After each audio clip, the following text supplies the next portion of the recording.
بسم الله الرحمن الرحيم.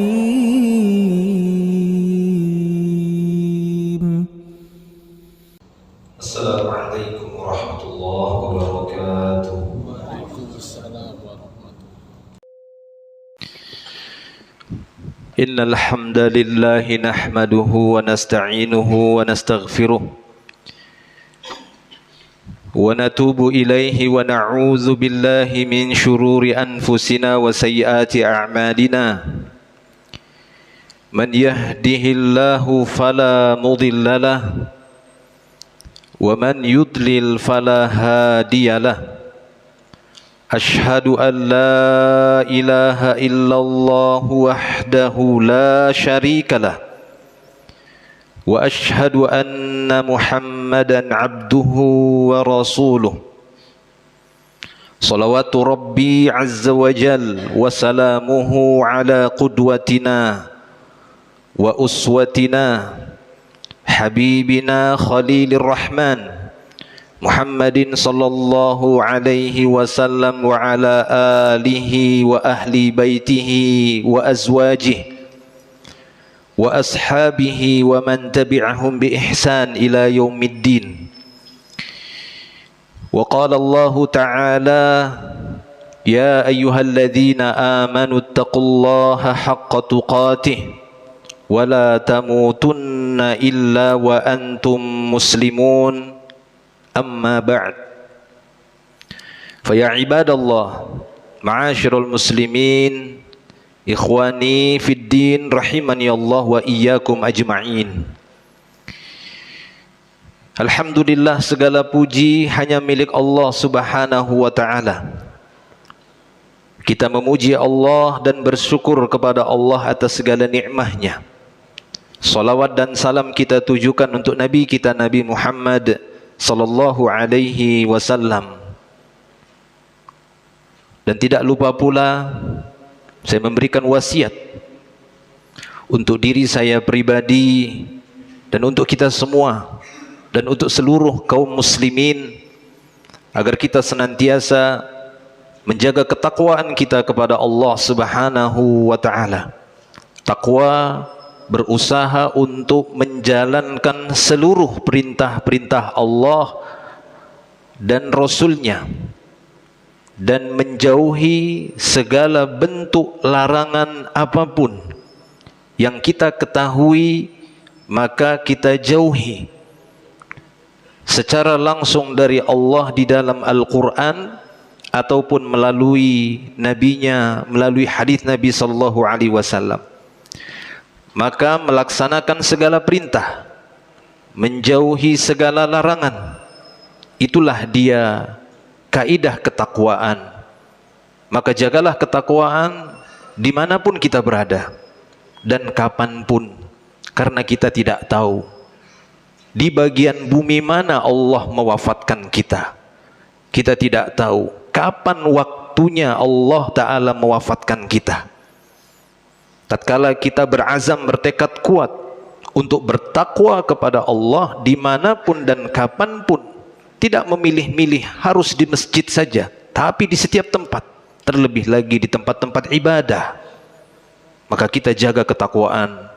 Dari ketakwaan tersebut, sehingga saat-saat kita bertemu dengan Allah, benar-benar yang kita bawa menghadapnya adalah takwa. Kaum muslimin yang dimuliakan oleh Allah Subhanahu wa ta'ala, pada khutbah Jumat siang hari ini, khatib di sini ingin memberikan nasihat untuk kita semua, menyampaikan sebuah materi ringkas berkenaan dengan hak Allah Subhanahu wa ta'ala. Di antara sekian banyak hak Allah yang wajib untuk kita tetapkan, wajib bagi kita, khususnya terlebih lagi orang-orang beriman, menetapkan bahwa tidak ada satupun yang paling benar, yang tidak akan mungkin tertimpa kesalahan, tidak akan mungkin tertimpa kelupaan, kekeliruan, kealpaan, kecuali Allah. Itu adalah ikrar orang-orang beriman dan seharusnya diikrarkan oleh semua manusia dan sebuah makhluk mengikrarkan bahwa tidak ada yang paling benar, makna paling benar, takkan mungkin tertimpa kesalahan. Dialah Allah Subhanahu wa ta'ala, pencipta kita, yang menjadikan kita. Dahulunya tidak ada, lalu Allah Ta'ala adakan kita. Dahulunya hanya segumpal air, lalu Allah Ta'ala jadikan darah, daging dan tulang, lalu kita dilahirkan, diberikan penglihatan, pendengaran, hati, lalu ditumbuhkan oleh Allah, disempurnakan akal kita. Tujuannya apa? Untuk mengikrarkan itu, untuk meletakkan dan melekatkan keyakinan di dalam hati kita bahwa dialah Allah yang maha benar. Lalu dia turunkan Al-Quran, dia utus nabinya untuk menyampaikan hal tersebut kepada manusia. Oleh karena itu di dalam ayat Al-Quran banyak kita dapati ayat-ayat yang menunjukkan bahwasanya maha benar Allah Subhanahu wa ta'ala dengan segala ucapannya, dengan segala firman-Nya, dengan segala apa yang dia katakan di dalam Al-Quran, semua pasti benar. Tidak ada yang salah. Bahkan satu huruf pun tidak ada yang keliru di situ. Makanya itu dijadikan oleh Allah sebagai ibadah. Membaca Al-Quran per hurufnya dapat pahala. Karena orang yang membaca meyakini kebenaran dari ayat-ayat Quran tersebut. Sekalipun itu huruf-huruf muqatta'ah, huruf-huruf yang terputus, alif, lam, mim, shad, qaf, kita yakin kebenaran yang ada di dalamnya. Walaupun mungkin secara kemampuan akal kita, kepintaran kita belum sampai kepada makna inti apa di balik huruf-huruf itu, tapi kita yakin maha benar Allah Ta'ala dengan segala firman-Nya, dengan segala ucapannya. Adapun selain Allah, terlebih lagi manusia, sering kita dengar manusia itu tempat kesalahan, manusia itu tempat bersalah. Dan memang Nabi kita sallallahu alaihi wasallam menyebutkan dalam hadisnya, kullu bani Adam khatta'un. Setiap anak keturunan Adam itu banyak salahnya. Kata-kata khata' itu berbeda dengan khati. Kalau khati sekali atau dua kali, sedikit kesalahannya. Tapi kalau khata' banyak sekali kesalahannya. Bahkan satu kesalahan belum dia selesaikan, belum dia hapuskan, belum minta maaf kepada Allah Subhanahu wa ta'ala, minta ampun, udah buat kesalahan berikutnya, sudah lagi tambah kesalahan berikutnya. Atau satu kesalahan akhirnya dilakukan oleh manusia sehingga dia pun menuai kesalahan tadi. Karena sebagai contoh bagi yang lainnya, banyak sekali kesalahan manusia. Manusia tempat kesalahan, bisa kita benarkan. Tapi ada sebagian orang yang perlu kita luruskan ucapannya.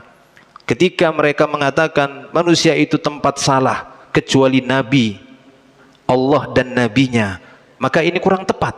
Kalau tadi Allah Ta'ala benar, Allah Ta'ala tidak tertimpa kesalahan, tidak tertimpa kelupaan. Adapun Nabi kita, beliau pernah lupa. Nabi kita pernah keliru. Akan tetapi kelupaan beliau, kekeliruan beliau tidak membahayakan umatnya. Karena Allah Ta'ala menjaganya. Wallahu ya'simuka minan nas. Allah telah menjadikan engkau maksum, ya Muhammad. Allah menjagamu dari manusia, dari manusia yang lainnya. Sehingga ada sisi perbedaan beliau dengan manusia yang lainnya. Kelupaan beliau, kesalahan beliau justru sebagai sebab untuk turunnya ayat-ayat Allah Ta'ala. Bahkan Allah Ta'ala abadikan. Silahkan baca surat At-Tahrim. Bahkan dinamakan surat At-Tahrim karena Nabi pada waktu itu mengharamkan apa yang Allah halalkan. Lihat ayat pertamanya. Ya ayuhan nabi, lima tuharrimu ma ahallallah. Wahai Nabi, kenapa engkau mengharamkan apa yang Allah halalkan? Tabtaghi mardata azwajik, hanya untuk mendapatkan ridho sebagian istrimu. Sebab-sebab turunnya ayat ini, kata Aisyah radhiyallahu anha, karena dia termasuk ibunda Aisyah salah satu yang menjadi sebab turunnya ayat itu. Dia bersekongkol karena kecemburuannya kepada Zainab, istri Nabi yang lainnya. Dia bersekongkol dengan Hafsah karena setiap Nabi SAW mabitnya di rumah Zainab, Zainab menyuguhkan madu yang membuat Nabi senang mengkonsumsi madu. Lalu Aisyah berkata kepada Hafsah, sekiranya nanti Nabi mengunjungi rumahmu ataupun rumahku, sama-sama kita katakan engkau telah memakan maghafir. Maghafir jenis tumbuhan yang diolah oleh orang-orang pada saat itu. Dia rasanya manis tapi baunya kurang sedap. Sehingga ketika ke rumah Hafsah, ketika ke rumah Aisyah, kedua-duanya berkata demikian. Apa yang kau makan wahai Rasulullah? Bau sekali mulut. Tidak ada. Kau makan maghafir? Tidak. Hanya saja aku baru dari rumah Zainab minum madu. Ke rumah Aisyah, ke rumah Hafsah juga demikian. Akhirnya Nabi SAW mengatakan, la ashrabuhu abadan. Wallahi, demi Allah, aku tidak akan minum madu itu lagi. Turun ayat. Turun ayat pada waktu itu. Hai Nabi, kenapa kau haramkan apa yang Allah halalkan? Jadi tidak benar kalau kita katakan Nabi gak pernah salah. Tapi ingat, kesalahan Nabi bukan aib. Kesalahan Nabi bukan celaan, tapi kesalahan Nabi sebagai sebab-sebab turunnya ayat Allah. Ketika Nabi mendatangi Abu Talib saat sakratul maut, di sampingnya ada Abu Jahal, ada Abdullah bin Abi Umayyah. Setiap Nabi mengatakan, ya ammi, qul la ilaha illallah, kalimatan uhajju laka yaumal qiyamah indallah. Pamanku, pamanku, ayo ucapkan la ilaha illallah. Kalimat ini akan aku jadikan pegangan nanti di hari kiamat. Aku akan bela engkau di hadapan Allah. Ada Abu Jahal, ada Abdullah bin Abi Umayyah. Kata keduanya, atarghabu an millati Abdul Muttalib? Kau akan tinggalkan ajaran nenek moyang kita? Kau akan tinggalkan ajaran Abdul Muttalib, ajaran nenek moyang kita kau tinggalkan gara-gara Muhammad ini? Maka engganlah Abu Talib, bingunglah Abu Talib. Ini jeleknya kalau punya teman yang buruk, sampai mati pun diajak keburukan. Inilah gak enaknya punya teman buruk, sampai mati pun diajak dengan keburukan.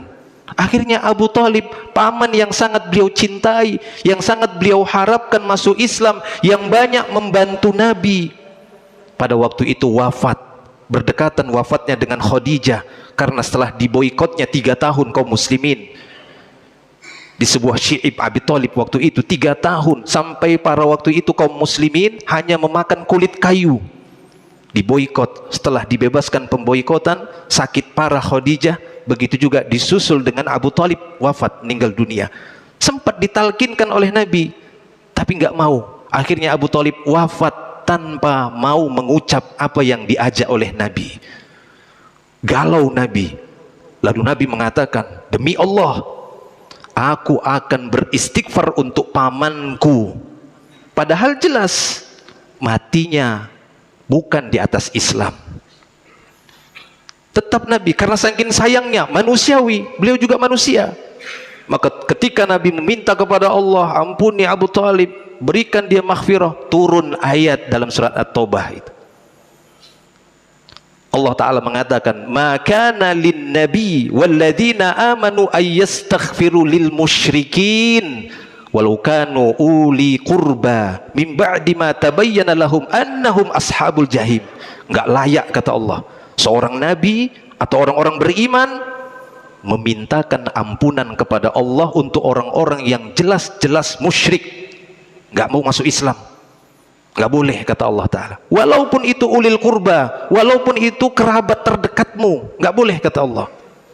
Setelah itu baru Nabi mengatakan, tidak boleh minta ampun kepada Allah untuk orang-orang yang jelas-jelas kafir, musyrik, belum memeluk Islam. Walaupun itu keluarga terdekat kita, paman kita, orang tua kita, anak kita, saudara-saudari kita, nggak boleh, dilarang oleh Allah Ta'ala.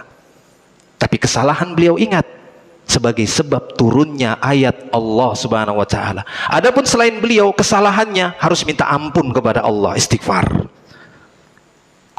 Maka dari itu, hadis Nabi yang kita bacakan di awal tadi, kullu bani Adam khata', setiap anak Adam itu salah. Betul, banyak salahnya kita. Tapi apakah berhenti sampai di situ Nabi kita SAW? Tidak. Nabi memberikan solusi dari banyaknya kesalahan manusia yang setiap hari dia lakukan, yang bertumpuk satu dosa demi dosa, satu kesalahan demi kesalahan. Bagaimana menghapuskan ini? Kata Nabi SAW, wa khairul khatta'in at-tawwabun. Sebaik-baik manusia yang banyak berbuat kesalahan adalah mereka yang banyak juga bertaubat kepada Allah Subhanahu wa ta'ala. Maka dari itu Allah Ta'ala turunkan syariat taubat. Kalau sekiranya ada manusia yang tak bersalah, maka tak berguna diturunkan syariat taubat. Inilah hikmah, dibalik hikmah Allah Ta'ala. Kenapa ada taubat? Karena Allah Ta'ala ingin merahmati hamba-hambanya. Karena Allah Ta'ala ingin melimpahkan rahmat yang sudah dia siapkan untuk hambanya. Bagaimana caranya? Pintunya taubat. Ketika si hamba datang kepada Allah, lalu dia menyadari kesalahannya, mengakui kesalahannya di hadapan Allah Subhanahu wa taala, Allah Ta'ala Tawwab, dia maha menerima taubat hamba-hambanya. Maka bertaubatlah kepada Allah Subhanahu wa taala. Allah Ta'ala akan hapuskan dosa-dosa hamba-hambanya, sehingga dia sama seperti seorang yang tak punya dosa, atau seperti seorang anak yang baru dilahirkan oleh ibunya. Aqulu qawli hadza astaghfirullah li wa lakum wa lisairil muslimin. Innallaha ghafurur rahim fa'tabiru ya ulil albab.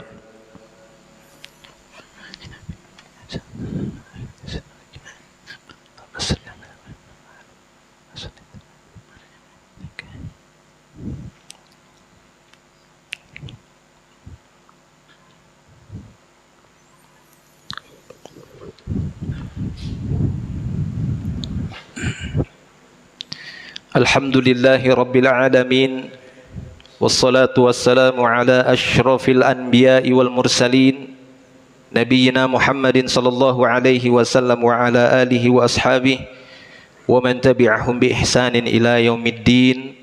Amma ba'd. Para jemaah kaum muslimin yang dimuliakan Allah Subhanahu wa taala.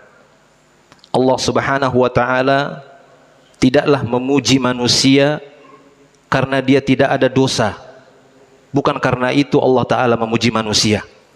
Tapi yang dipuji oleh Allah Ta'ala adalah orang-orang yang apabila mereka menyadari berbuat kesalahan, maka mereka pun segera bertaubat kepada Allah Subhanahu wa taala, lalu menyadari kesalahan mereka. Inilah yang dipuji oleh Allah Subhanahu wa taala.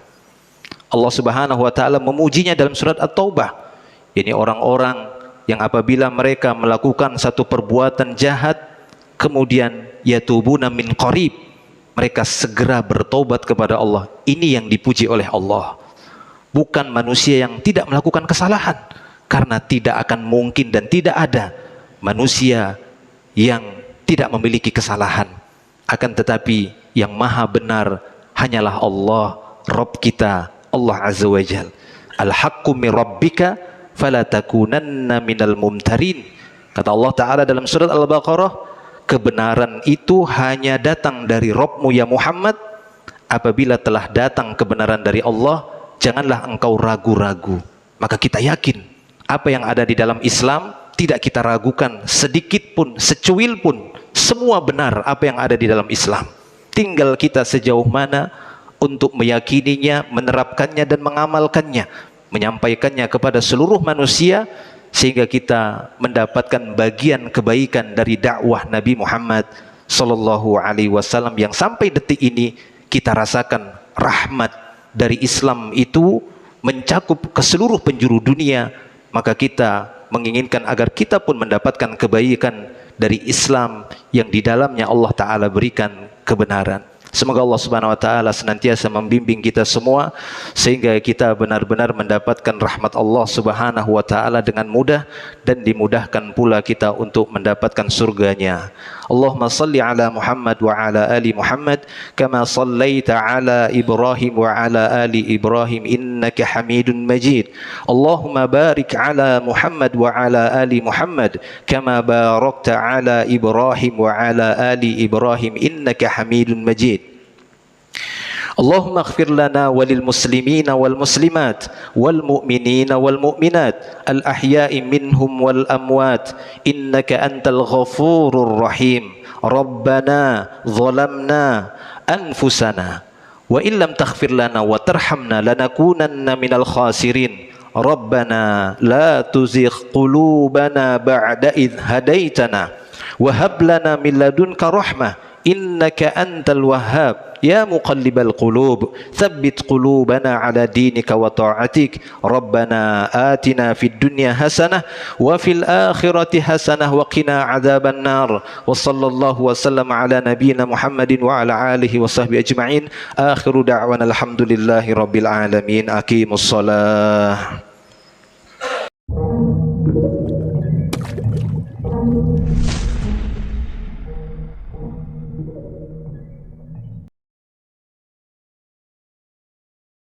بسم الله الرحمن الرحيم